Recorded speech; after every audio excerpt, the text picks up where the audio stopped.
सेना ने दूध सप्लाई करने वाले 132 साल पुराने मिलिट्री फार्म बंद कर दिए हैं।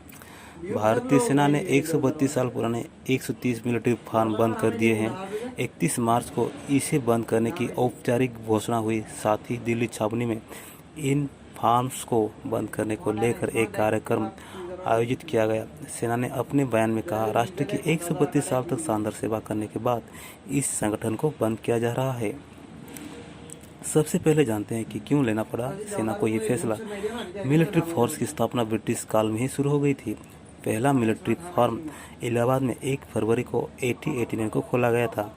उद्देश्य साफ था, सेना की कैंप शहरों के बाहरी इलाकों में होते थे। वहां दूध सप्लाई को कोई आसान तरीका नहीं था। इसी वजह से सेना ने अपने मिलिट्री फार्म बनाए ताकि सेना के जवानों को ताज़ा और पौष्टिक दूध मिल सके। पिछले साल तक देश भर में 130 मिलिट्री फार्म चल रहे थे।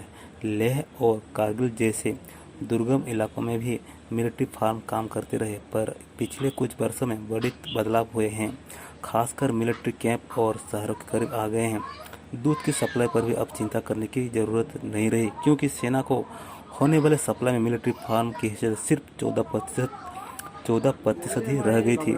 सीमा पर तैनात सिपाहियों को पैकेट दूध की सप्लाई होती है। एक और बड़ा कारण था इन पर होने वाला सालाना 280 करोड़ रुपए का खर्चा। इसे बचाने और सैन्य सुधारों के हिस्से के तौर पर यह फैसला लिया गया। दरअसल सेना अपना फोकस पूरी तरह कॉम्बैक्ट रोल पर करना चाहती है। दरअसल ये एकाएक लिया गया फैसला नहीं है। दिल्ली में 31 मार्च को हुए डैशबोर्ड कार्यक्रम से काफ़ी पहले 2013 में ही चरणबद्ध तरीके से मिलिट्री फार्म्स को बंद करने की तैयारी हो गई थी। जून 2013 में क्वार्टर मास्टर जनरल की ब्रांच ने ये फैसला लिया था। जून 2014 में deputy director general military farms ने एक आदेश जारी किया कि दूध की सप्लाई की जिम्मेदारी मिलिट्री फार्म से आर्मी सर्विस कॉर्प्स को सौंप दी जाए। 2016 में लेफ्टिनेंट जनरल डीबी सेक्टर ने सेना की कई शाखाओं को पुनर्गठन की सिफारिश की, जिसमें मिलिट्री फार्म्स को बंद करने का सुझाव भी शामिल था। पहला मिलिट्री फार्म किसने और कब बनाए थे? अंग्रेजों ने 1 फरवरी को 1889 को इलाहाबाद में पहला मिलिट्री फार्म खोला था। इसके बाद जरूरत के मुताबिक पूरे देश में मिलिट्री फार्म खुलते चले गए।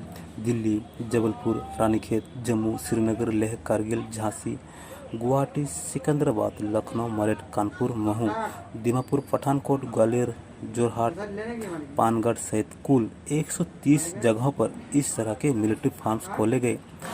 1990 के दशक में लेह और कारगिल में भी मिलिट्री फार्म खोले थे। हर साल इन फार्म से 3.5 करोड़ दूध और 25,000 मीट्रिक टन चारे का प्रोडक्शन होता था। सेना की रिकॉर्ड्स के मुताबिक आज़ादी के दौरान इन फार्म्स में करीब 30,000 गाय और दूसरे मवेशी थे। 1971 की जंग हो गया, फिर कारगिल युद्ध। सीमा पर तैनात जवानों को ताज़ा और पौष्टिक दूध इन्हीं फार्म से सप्लाई हुआ था। मिलिट्री फार्म के मवेशी और स्टाफ का क्या होगा? सेना ने मिलिट्री फार्म्स के मवेशियों को रियायती दरों पर राज्य सरकार को सौंपने का फैसला लिया है। क्रॉस ब्रीडिंग फ्रेज वालों गायों को कीमत 1 लाख रुपए के आसपास है, लेकिन सेना उन्हें 1,000 रुपये में राज्यों और केंद्र के दूध उत्पादक केंद्रों को बेचेगी। मिलिट्री फार्म बंद होने के बाद यहाँ काम करने वाले स्थायी कर्मचारियों का तबादला मंत्रालय के दूसरे विभाग में किया गया है। वे रिटायर होने तक उन विभागों में सेवाएं देते रहेंगे। मिलिट्री फार्म की खाली जमीन का इस्तेमाल सैनिकों के रहने और अन्य व्यवस्थाओं के लिए किया जाएगा। क्या मिलिट्री फार्म में और भी काम होते थे? वैसे तो मिलिट्री फार्म की स्थापना का मुख्य उद्देश्य सेनाओं को दूध की आपूर्ति तक सीमित था, पर बाद में सेना ने भारतीय कृषि अनुसंधान परिषद के साथ मिलकर प्रोजेक्ट फ्रेजवाल शुरू किया था। ये दूध का प्रोडक्शन बढ़ाने के लिए होल्स्टेन फ्रेजियन को सहवाला गाय के साथ ब्रीडिंग का प्रयोग था। 1991 में रक्षा मंत्रालय और कृषि मंत्रालय ने इस संबंध में एक करार पर हस्ताक्षर भी किए थे।